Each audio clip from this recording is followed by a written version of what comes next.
ஆ- ஆரிய கருத்தியல்ல என்ன நடந்திருக்குன்னா, கற்கணும்னு ஆசைப்பட்ட ஒரு பையன் போய் ஒரு ஆசிரியர்கிட்ட கற்கணும்னு கேட்டபொழுது, நீங்க எந்த ஆளுன்னு கேட்டு உனக்கு சொல்லித்தர மாட்டேன்னு அனுப்பிச்சிட்டார். ஆனா அவனே போய் வில்வித்தை கற்றுக்கிட்டு அவர்கிட்ட போய் நின்ன போது அவருடைய கட்டை விரலை அவர் வாங்கிக்கிட்டார். அவர்கிட்ட போய் கர்ணன் பின்னாடி கத்துக்கணும்னு நினைச்ச பொழுது கர்ணனையும் நீ என்ன ஆளுன்னு கேட்டு அனுப்பிச்சிட்டார். அவர் கிருபாச்சாரியார்கிட்ட போய் கேட்ட பொழுது அவர் கேட்கும்பொழுது இல்லை நான் மேட்டுக்குடின்னு சொல்லி அவர்கிட்ட தொழில் கற்றுக்கிட்டார். ஆனால் அவரும் அப்படிப்பட்டவர் இல்லைன்னு தெரியும் பொழுது அவர்கிட்ட நீ கற்ற கல்வியெல்லாம் உன்னை விட்டு ஒரு நாள் போய்விடும் சொல்லி சாபம் கொடுத்து அதையும் பிடிங்கிறார். இப்படி துரோணாச்சாரியார் கிருபாச்சாரியார் ஆரம்பித்து ராஜகோபாலாச்சாரியார் வரைக்கும் நாம் படிப்பதை தடுத்து கொண்டே இருக்கிறார்கள். ஆனால் இந்த கொள்கைக்கு எதிராக சமத்துவம் இருக்கக்கூடாதுன்னு சொல்கிற இடத்துல சமத்துவமும் சமூக நீதியும் இருக்கணும்னு சொல்கிற ஒரு கட்சி ஒரு கொள்கை ஆட்சியில் இருக்கும் பொழுது அவங்க எல்லாரையும் படிக்க வைக்கிறதுக்கு எத்தனை திட்டங்கள் முடியுதோ அத்தனை திட்டங்களையும் போடுறாங்க. காலை உணவு கொடுக்குறாங்க,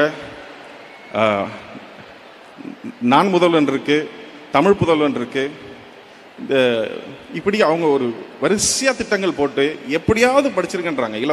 நீங்கள் கட்டணம் இல்லாமல் பேருந்து கொடுக்குறாங்க, வேற யாரும் ஆட்சி பண்ணாலும் அவங்க மடிக்கணினி கொடுக்குறாங்க, சைக்கிள் கொடுக்குறாங்க, எப்படியாவது படித்து மேலே போயிருங்கிறாங்க.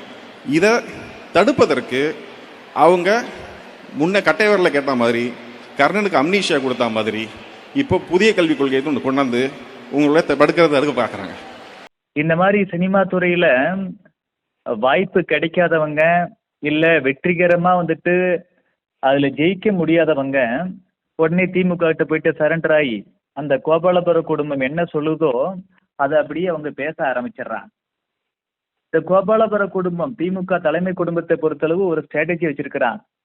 எப்பப்பெல்லாம் தேர்தல் நெருங்குகிறதோ அப்பெல்லாம் பார்த்தோம்னா இவங்க பேசுறது மட்டும் இல்லாம திரைத்துறையை சார்ந்தவங்க இல்ல இலக்கியத்துறையை சார்ந்த சிலர் இப்படி யாரெல்லாம் கொஞ்சம் ஃபேமஸா இருக்கிறாங்களோ அவங்க கிட்ட எல்லாம் போயிட்டு எப்படியோ கவனிச்சு இவங்க என்ன சொல்றாங்களோ அதெல்லாம் அவங்கள வச்சு சொல்றாங்க. அந்த அடிப்படையில தான் சினிமா துறையை சார்ந்த நீங்க சொன்ன அந்த இயக்குனர்னு சொல்லக்கூடிய ஒருத்தர் இப்படி பேசியிருக்கிறதா நான் புரிஞ்சுக்கிறேன். ஓரளவுக்கு தமிழக அரசியலை கூர்ந்து கவனிக்கக்கூடிய எல்லாருக்குமே திமுக இப்படித்தான் செயல்படுங்கிறது நல்லா தெரியும். தமிழக மக்கள்ல இருக்கக்கூடிய சில பேருக்கு தெரியாம இருக்கலாம். அவங்க என்ன நினைச்சுப்பாங்க, இவங்கெல்லாம் பொதுவானவங்க, சினிமா டைரக்டரு, இவங்கெல்லாம் பொதுவா தான் பேசுவாங்க, சரியா பேசுவாங்கன்னு தவறா நினைச்சுக்கிறாங்க. ஒரு காலகட்டத்துல தமிழக மக்கள் நிறைய பேர் அந்த மாதிரி தவறா நினைச்சுக்கிட்டாங்க. இன்னைக்கு கிட்டத்தட்ட எல்லாருக்குமே அரசியல் புரியுது. ஒரு சில பேருக்கு மட்டும்தான் இது புரியாம இருக்கும். அவங்கள ஏமாத்த இவங்க முயற்சி பண்றாங்க. இவங்க 2000 வருஷத்துக்கு முன்னாடி இல்ல 5000 வருஷத்துக்கு முன்னாடி நடந்த விஷயத்தெல்லாம் எடுத்து பேசுவாங்க. அதையும் கூட மகாபாரதத்துல வரக்கூடிய விஷயத்தை அடிக்கடி கோட் பண்ணுவாங்க. அதுக்கு துக்ளக் சோ போன்ற அறிஞர் பெருமக்கள் எல்லாம் கரெக்டான ஆதாரம் கொடுத்திருக்கிறாங்க. முடிஞ்சா இந்து மகா சமுத்திரம் துக்ளக் சோ அவர்கள் எழுதியிருக்கக்கூடிய இந்த புத்தகத்தை படிச்சு அந்த விளக்கத்தெல்லாம் இவங்க தெரிஞ்சுக்கிட்டோம். உண்மையான விளக்கம் வேணும்னு நினைக்கிறவங்க அந்த மாதிரி படிச்சு தெரிஞ்சுப்பாங்க. எதனால இலக்கியத்துல இதிகாசத்துல புராணத்துல இந்த மாதிரி சொல்லியிருக்குன்னு தெரிஞ்சுப்பாங்க. இவங்க விதண்டாவாதம் பேசுறவங்க இந்து மதத்துக்கு எதிராக பேசுறாங்க. ஒரு சமுதாயம், குறிப்பா சொல்ல போனா பிராமண சமுதாயத்துக்கு எதிராக வெறுப்பை உமிழக்கூடிய சக்திகள் இந்த திமுக சக்திகள். அதனால இவங்க உண்மையை அறியணுங்கிறத விடவும் கூட அந்த பிராமண சமுதாயத்து மேல வெறுப்பை உமிழணுங்கிறதுக்காகவே இட்டு கட்டி பேசுவாங்க. வரலாற்றுல எது நடந்து போகுது சார்? இன்னைக்கு யார் அதை தூக்கி பிடிக்கிறா? இந்த சமுதாயத்தை சேர்ந்தவங்க மட்டும்தான் படிக்கணும், இந்தந்த ஜாதிக்காரங்களாம் படிக்க கூடாதுன்னு யாராச்சும் ஒருத்தர் சொல்றாங்களா? அப்படி பேசுவாங்களா? பேச மாட்டாங்க. பாரதிய ஜனதா கட்சியில இருக்கக்கூடிய பல தலைவர்கள் RSS அமைப்பிலிருந்து வந்திருக்கிறோம். RSS என்ன சொல்லுது? தீண்டாமை குற்றம் இல்லை எனில் இந்த உலகத்தில் எதுவும் இல்லைங்க.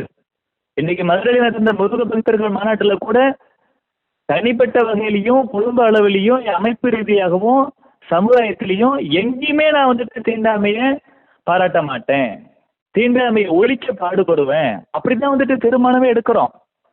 இதுதான் நாகரிகம். வரலாற்றுல 1000 ஆண்டுகளுக்கு முன்னாடி ஏதோ தவறு நடந்திருக்கலாம். அதுல இருந்து பாடம் கத்துக்கிட்டு எது சரியில்லையோ அதெல்லாம் தவிர்க்கணும், எது சரியோ அதெல்லாம் எடுத்துக்கணும். அப்படித்தான் பாரதிய ஜனதா கட்சி பேசுறோம். இவர் நேரடியா இந்த இயக்குனர் சொல்லக்கூடிய இந்த திமுகவோட ஊதுகுழலா இருக்கக்கூடிய அவரு நேரடியா பாரதிய ஜனதா கட்சியை குற்றச்சாட்டுகளை சொல்றேன். பாரதிய ஜனதா கட்சியோட கொள்கை என்பது தீண்டாமையை அறவே வெறுப்பது. எல்லா சமுதாயமும் உயர்ந்த சமுதாயம் நினைக்கிறது. இந்த பாரத நாட்டில் இருக்கக்கூடிய அத்தனை ஜாதியுமே உயர்ந்த ஜாதிங்கிறது தான் பாரதிய ஜனதா கட்சியோட நிலைப்பாடு. ஏன் எல்லா ஜாதியில இருந்தும் மொழிக்காகவும் நாட்டுக்காகவும் நமது பண்பாட்டுக்காகவும் தர்மத்துக்காகவும் எத்தனையோ பெரிய மனிதர்கள் வந்துட்டு பாடுபட்டு இருக்கிறாங்க. ஒரு சமுதாயத்துல ஒரு பெரிய மனிதர் பாடுபட்டு இருந்தாவே அந்த சமுதாயம் உயர்ந்த சமுதாயம் அப்படிங்கிறது தான் எங்களோட நிலைப்பாடு. அப்படி இந்தியாவில் இருக்கக்கூடிய ஏதாச்சும் ஒரு ஜாதியிலேயாவது ஒருத்தர் கூட இந்த நாட்டுக்காகவும் மொழிக்காகவும் தர்மத்துக்காகவும் பண்பாட்டுக்காகவும் பாடுபடலன்னு சொல்ல முடியுமா? ஆயிரக்கணக்கான லட்சக்கணக்கான ஆளுமைகள் ஒவ்வொரு சமுதாயத்திலேருந்தும் நல்ல விஷயங்களுக்காக பாடுபட்டு இருக்கிறாங்க, நாட்டுக்காகவும் நாட்டு மக்களுக்காகவும் பாடுபட்டு இருக்கிறாங்க. நாம நல்ல கருத்துக்களை எடுத்துக்கிறோம், நல்ல மனிதர்களை போற்றுகிறோம், அவர்களை தான் நம்மளோட வழிகாட்டியா கொள்றோம். ஆனா இவங்க எத்தனையோ வருஷத்துக்கு முன்னாடி எதுலயோ குறிப்பிடப்பட்டதா ஒருதலை பட்சமா இவங்க புரிஞ்சுக்கிட்டு குறை சொல்றாங்க. சரி, இப்ப ராஜகோபாலாச்சாரியர் வரன்னு சொல்றாங்களே, மூதறிஞர் ராஜாஜி எவ்வளவு பெரிய மகான், பட்டியல் சமுதாய மக்களுக்காக அவ்வளவு பாடுபட்டவர், தீண்டாமைக்கு எதிராக நின்றவர். மதுரை மீனாட்சி அம்மன் கோவில் உள்பட எல்லா கோவில்களையும் பட்டியல் சமுதாய சகோதர சகோதரிகளும் போலாம் சொல்லி சட்டம் போட்டது யாரு சார்? ராஜாஜி தானே சட்டம் போட்டார். பட்டியல் சமுதாய மக்கள் எல்லாருக்கும் உள்ள அதே உரிமையை அனுபவிக்கணும்னு சொன்னாங்க. சேலத்துல அவர் சேர்மனா இருக்கும் பொழுது மூதறிஞர் ராஜாஜி அவர்கள் ஒரு வாட்டர் டேங்க் திறந்து விடக்கூடிய ஒரு பையன் பட்டியல் சமுதாயங்கிறதால அந்த பகுதியில் இருக்கக்கூடிய மக்கள் எதிர்ப்பு தெரிவிக்கிறான். அது மூதறிஞர் ராஜாஜி அவரோட நாலேஜ் போகும்போது அப்படியான்னு சொல்லிவிட்டு அது வரைக்கும் கான்ட்ராக்ட்ல வேலை பார்த்த அந்த பையனை பர்மனண்ட் ஆக்கி விட்டார். பட்டியல் சமுதாயத்தை சார்ந்த இந்த பையன் தான் இனிமேல் தொடர்ந்து அவன் ரிட்டையர் ஆகிற வரைக்கும் இந்த தண்ணி டேங்க திறந்து விடுவான், இஷ்டப்பட்டா தண்ணி குடிங்க இல்லைன்னா போங்கன்னு சொன்னாரு. அந்த அளவுக்கு பட்டியல் சமுதாய மக்களுக்கு ஆதரவாகவும் தீண்டாமைக்கு எதிராகவும் இருந்தவர் மூதறிஞர் ராஜாஜி. அவர் பள்ளிக்கூடத்தை மூடினாருங்கிறது பச்சை பொய். மாப்போசி, தமிழ் அறிஞர், தேசபக்தர், இன்னைக்கு சென்னை திருத்தணில நம்ம கூட இருக்குன்னா அதுக்கு காரணம் மாப்போசி தான். ஐயா மாப்போசி அவர்கள் சொல்கிறார், அவர் ஷிப்ட் முறையை கொண்டு வந்தார் மூதறிஞர் ராஜாஜி. எதற்காக பள்ளிக்கூடங்கள்ல அவர் ஷிப்ட் முறையை கொண்டு வந்தார்னா, அன்னைக்கு பள்ளிக்கூடங்களோட எண்ணிக்கை கம்மியாகவும் ஆசிரியர்களோட எண்ணிக்கையும் கம்மியாக இருந்துச்சு, ஆனா மாணவர்கள் அதிகமா இருந்தாங்க. அப்பதான் நாடு விடுதலை அடைஞ்சிருக்குது. ஆனா நாட்டு மக்கள் எல்லோருக்கும் வந்துட்டு மாணவ மாணவிகளுக்கு எல்லாருக்கும் கல்வி கொடுக்கணும்னா அந்த அளவுக்கு புதுசா உடனே பள்ளிக்கூடம் கட்ட முடியாது, ஆசிரியர்களை நியமனம் பண்ண முடியாது, அரசு கஜானாவில் பணம் இல்லை. அதனால அவர் என்ன செஞ்சாருன்னா, இருக்கிற பள்ளிக்கூடத்தை வச்சு இருக்கிற ஆசிரியர்களை வச்சு எல்லா மாணவ மாணவிகளுக்கும் கல்வி அறிவு கொடுக்கணுங்கிறதுக்காக மார்னிங் ஒரு ஷிஃப்ட் ஈவினிங் ஒரு ஷிஃப்ட்னு இன்னைக்கு காலேஜில் எல்லாம் கடைபிடிக்கிறோம். இன்னைக்கு சென்னையில் இருக்கக்கூடிய பிரசிடென்சி காலேஜில் இருந்து பல்வேறு தனியார் கல்லூரிகள் முதற்கொண்டு எல்லாமே பார்த்தோம்னா மார்னிங் ஷிஃப்ட் ஒன்று வச்சிருக்கிறோம், ஆஃப்டர்நூன் ஷிஃப்ட்னு ஒன்று வச்சிருக்கிறோம். எதுக்கு? நிறைய மாணவர்களை வந்துட்டு படிக்க வைக்கணுங்கிறதுக்காக. இதை சுதந்திரம் அடைஞ்ச காலகட்டத்திலே நடைமுறைக்கு கொண்டு வந்தவர் மூதறிஞர் ராஜாஜி. அப்படி எல்லா மாணவ மாணவிகளும் எந்த ஒரு ஜாதி மத வித்தியாசம் இல்லாம, ஏழை பணக்காரன வித்தியாசம் இல்லாம எல்லோருக்கும் கல்வி கொடுக்கணும்னு சொல்லி முயற்சி எடுத்த அந்த மாபெரும் தலைவனை, உன்னத தலைவனை இப்படி தவறா மற்றவங்களை படிக்கிறதுக்கு எதிராக இருந்தாருன்னு சொல்றது எவ்வளவு பெரிய மனசாட்சியற்ற செயல். இதை திமுக தொடர்ந்து பண்ணிட்டு இருக்கு. அவங்க இன்னும் சொல்ல போனா அவரு மதுவுக்கு எதிராக இருந்தார். நாட்டு மக்கள், தமிழ்நாட்டு மக்கள் குடிக்க கூடாதுன்னு இருந்தார். குடிக்க கூடாதுன்னு சொன்னாரு. ஆனா அவங்களுக்கு எதிராக கருணாநிதி இந்த திமுக ஆட்சி வந்துட்டு தமிழ்நாட்டுல சாராய கடைகளை திறந்து விட்டாங்க. அவர் எல்லாரையும் படிக்க வைக்கணும்னு சொல்லித்தான் ஷிஃப்ட் முறையை உண்டு பண்ணாரு. ஆனா அவர் மேல அவர் படிப்புக்கு எதிராக இருந்தாரு சொல்லி அவதூறு பரப்புறாங்க. இதுதான் திமுக. சரி, உங்க வாதத்தை அப்படியே ஏத்துப்போம் சார். அவர் வந்துட்டு ஏழை எளிய மாணவர்கள் படிக்க கூடாது, இல்ல இந்த சமுதாயத்தை சார்ந்தவங்களா படிக்க கூடாதுன்னு அவர் சொன்னாரு அப்படின்னு நீங்க சொல்றீங்களே, அப்புறம் எப்படி 1967 மூதறிஞர் ராஜாஜி கூட கூட்டணி வச்சு திமுக ஆட்சிக்கு வரலாம்? அவர் தான் வந்துட்டு சில சமுதாயத்தை சார்ந்த மாணவ மாணவிகளை படிக்க கூடாதுன்னு சொல்லி தீண்டாமைக்கு ஆதரவாகவும் சமத்துவ கொள்கைக்கு எதிராகவும் இருந்தாருன்னு சொல்றீங்களே. அப்படிப்பட்ட ஒருத்தர் கூட, அவரோட கட்சி கூட எதுக்கு திமுக கூட்டணி வச்சது? அப்படிப்பட்ட திமுகவை இந்த இயக்குனர் ஆதரிக்கலாமா? அப்படிப்பட்ட திமுகவோட தலைவராக இருந்த கருணாநிதி உள்ளிட்ட தலைவர்களை வந்துட்டு இவங்க ஆதரிக்கலாமா? உங்க வாதப்படியே அது தவறுன்னு ஆகுதுல்ல. சரி, அடுத்ததா அவர் சொல்றாரு மகாகவி பாரதியாரை பத்தி சொல்றார். அதுவும் மகாகவி பாரதியாரை பத்தி சொல்லும் பொழுது இவர் என்ன சொல்றாரு பாருங்க, 4 வரீங்க பாரதியாரோட பாடல் ஒண்ணு, அதை கூட இவர் தப்பா சொல்றாரு. அன்ன சத்திரம் 1000 நாட்டல், ஆலயம் 10,000 கட்டல் அப்படி சொல்லிட்டு அடுத்த 2 வரியோடய சரியா தெரியல. இதுவே தப்பா சொல்றாரு. பாரதியாரோட அந்த கவிதை என்ன அது? அன்ன சத்திரம் 1000 வைத்தல், ஆலயம் 10,000 நாட்டல், பின்னர் உள்ள தர்மங்கள் யாவும் பெயர் விளங்கி ஒளிர நிறுத்தல், அன்னையாவினும் புண்ணியம் கோடி ஆங்கோர் ஏழைக்கு எழுத்தறிவித்தல். இதுதான் 4 வரி. நீ திராவிட கருத்தை ஆதரிக்கிற ஆசாமி தானே அந்த இயக்குனர்? திராவிடம் தான் எல்லாத்தையும் படிக்க வைக்கணும், எல்லாரும் அறிவாளி ஆகணும்னு சொல்லுதே. அந்த கருத்தில ஏத்துக்கிட்ட நீ மகாகவி பாரதியாரோட 4 வரி அந்த பாடலை ஒழுங்கா சொன்னியா? சொல்லல. இதுதான் உங்க திராவிடம் வளர்த்த அறிவா? சரி, திராவிடம் எல்லாரும் படிக்கணும், எல்லாரும் அறிவாளியே ஆகணும்னு திராவிட கருத்தியல் சொல்லுதுங்கிறிய. நல்லா படிச்சு உதயநிதி ஸ்டாலினும் மு.க. ஸ்டாலினும் அறிவாளி ஆயிட்டாங்களா? அப்ப அவங்க அறிவாளி ஆகலைன்னா திராவிட கருத்தியல் தோத்து போச்சுன்னு அர்த்தமா? என்ன பிதற்றல் இது?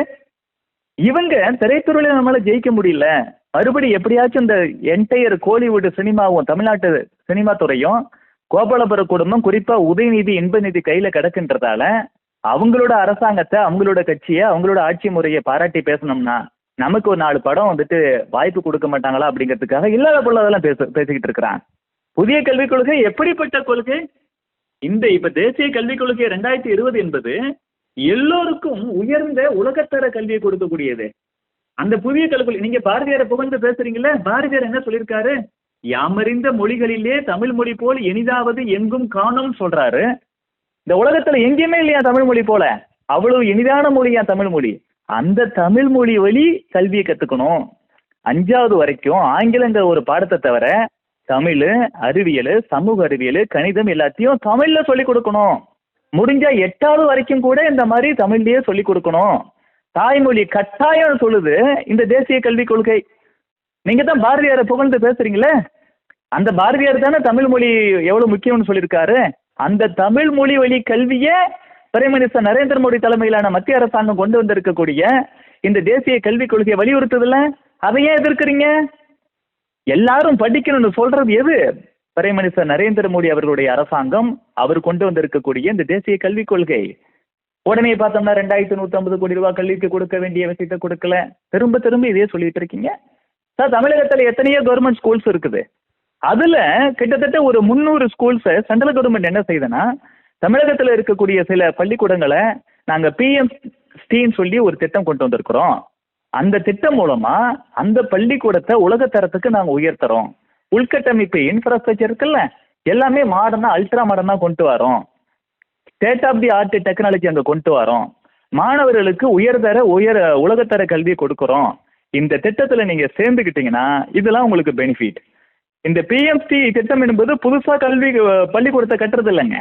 ஏற்கனவே இருக்கக்கூடிய தமிழ்நாட்டு அரசாங்கத்தோட பள்ளிக்கூடங்கள்ல சில 100 பள்ளிக்கூடங்களை தேர்ந்தெடுத்து அந்த பள்ளிக்கூடங்களை உயர்த்துறது, கல்வி தரத்தை உயர்த்துறது. அப்ப அந்த ஸ்கீம்ல நீங்க சேர்ந்துக்கிட்டீங்கன்னா உங்களுக்கு பணம் கிடைக்கும். அந்த ஸ்கீம் என்ன சொல்லுது? இந்த ஸ்கீம் படி எந்தெந்த ஸ்கூல்லாம் நாங்க வரமோ அங்க 3 மொழிகள் இருக்கணும்னு சொல்லுது. தமிழ் இருக்கணும், ஆங்கிலம் இருக்கணும், 3வது இன்னொரு மொழி, 3வது ஹிந்தி தான் படிக்கணும்னு சொல்லலையே, 3வது இன்னொரு மொழிங்குது. இன்னைக்கு தமிழ்நாட்டில் இருக்கக்கூடிய பள்ளி கல்வித்துறை அமைச்சர், திமுக அமைச்சர் அன்பில் மகேஷ் பொய்யாமொழி, அவரோட பையன் பிரெஞ்சு படிக்கிறாரு. கேட்டா என் பையனுக்கு அதுல ஆர்வம்னு அமைச்சரே சொல்றாரு. திமுக அமைச்சர்களோட குழந்தைகள் வந்துட்டு அவங்க பிடிச்ச மொழியை படிக்கலாமா? கவர்மெண்ட் ஸ்கூல்ல படிக்கக்கூடிய BC, MBC, SC, ST தமிழ்நாட்டு ஏழை எளிய பெற்றோர்களோட பிள்ளைகள் அவங்களுக்கு பிடிச்சாலும் 3வது மொழியை சொல்லிக் கொடுக்க மாட்டாங்களாம். இது என்ன சார் நியாயம்? இதுதான் சமத்துவமான கல்வியா? இதுதான் அனைவருக்குமான திட்டமா? இதுதான் வந்துட்டு அறிவாளிகளா மாற்றக்கூடிய திட்டமா? சரி, மத்திய அரசாங்கம் இந்த PMST திட்டத்துல சேர்ந்தா இந்த மாதிரி சில கண்டிஷன்ஸ் சேர்ந்துட்டீங்கன்னா உங்களுக்கு எல்லா பணமும் கொடுப்பேன்னு சொல்றாங்க. நான் திட்டத்துல சேர மாட்டேன், பணம் மட்டும் கொடுனா என்ன சார் நியாயம் இது? நம்ம ஒரு தீபாவளி வருதுங்க, ஒரு துணி கடைக்கு போறோம், அவங்க கிட்ட நம்ம ட்ரெஸ்ஸை வாங்கிக்கிட்டா தான் அந்த ட்ரெஸ்ஸுக்கான காசை நம்ம கொடுப்போம்.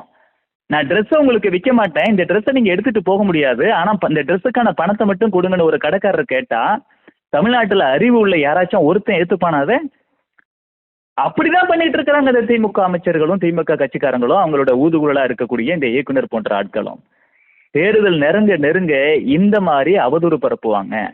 சினிமாக்காரர்கள் போன்ற கொஞ்சம் மக்கள் மத்தியில கவனிக்கக்கூடிய ஆட்களை கொண்டு வந்துட்டு திமுக இந்த மாதிரி அவதூறுகளை பரப்பி விடும். இதை நாம நம்பவே கூடாது. தமிழகத்துல இருக்கக்கூடிய மாணவர்கள், இளைஞர்கள், பெண்கள் இவங்கெல்லாம் நல்ல விவரம் தெரிஞ்சவங்க இருக்கிறாங்க. இந்த திமுக ஆட்சியில அவ்வளவு அச்சூழியம் நடக்குது. டோட்டல் திரைத்துறையை இவங்களே கட்டுப்பாட்டுல வச்சிருக்கிறாங்க. சட்டம் ஒழுங்கு மோசமா போய் கிடக்குது. பெண்களுக்கு பாதுகாப்பு இல்ல. எங்க பார்த்தாலும் ஊழல், லஞ்ச ஊழல்ல ஈடுபட்டு சுப்ரீம் கோர்ட்டாலேயே தண்டிக்கப்பட்ட ஆட்களை கூட அமைச்சரா வச்சிருக்கிறாரு திமுக தலைவர் முதலமைச்சர் மு.க.ஸ்டாலின் அவர்கள். இப்படிப்பட்ட மோசமான ஆட்சியை தமிழக அரசியல் வரலாற்றுல பார்த்ததில்ல. அதனால இந்த ஆட்சிக்கு எதிராக, இந்த கட்சிக்கு எதிராக நம்ம ஓட்டு போடணும்னு சொல்லி தமிழக மக்கள் முடிவெடுத்துட்டதால அதுக்கு அதை மாத்துறதுக்காக இந்த மாதிரிலாம் கிளப்பி விடுது திமுக அரசாங்கம். உண்மையாவே நடுநிலையாளர்கள்லாம் திமுக பார்த்து தான் கேள்வி கேட்கணும். எவ்வளவு மோசமா தமிழ்நாட்டை நீங்க நிர்வாகம் பண்ணிட்டு இருக்கீங்க? கொடுத்த வாக்குறுதியில ஏதாச்சும் ஒரு வாக்குறுதியை நீங்க சொன்னது மாதிரி நிறைவேற்றிருக்கீங்களா? 505 வாக்குறுதி கொடுத்தீங்களே, பல வாக்குறுதிகள் கொஞ்சம் கூட நிறைவேற்றவே இல்லையே. இவ்வளவு மோசமா மக்களுக்கு பாதுகாப்பு இல்லாம, போலீஸுக்கே பாதுகாப்பு இல்ல, ஆசிரியர்களுக்கு பாதுகாப்பு இல்ல, இவ்வளவு மோசமா போயிட்டு இருக்குன்னு அவங்களெல்லாம் விமர்சனம் பண்ண முதுகெலும்பு இல்லாம இந்த கோபாலபுரம் குடும்பம் கூடக்கூடிய அந்த எலும்பு துண்டுக்கு ஆசைப்பட்டு இல்லாத பொருளாவும் பேசுறது. சார் நீங்க திமுக பத்தி ஏதோ பேசிட்டு போங்க சார், உங்களுக்கு கொடுக்கற காசுக்கு பாராட்டி பேச போங்க சார். அதுக்காக ஒப்பற்ற ஒரு ஆட்சியை கொடுத்துட்டு இருக்கக்கூடிய பிரைம் மினிஸ்டர் நரேந்திர மோடி தலைமையிலான பாரதிய ஜனதா கட்சியின் மத்திய ஆட்சியை எப்படி நீங்க குறை சொல்லலாம்? தமிழக மக்களுக்கு விவரம் தெரியும், இதை ஒருபோதும் நம்ப மாட்டார்கள்.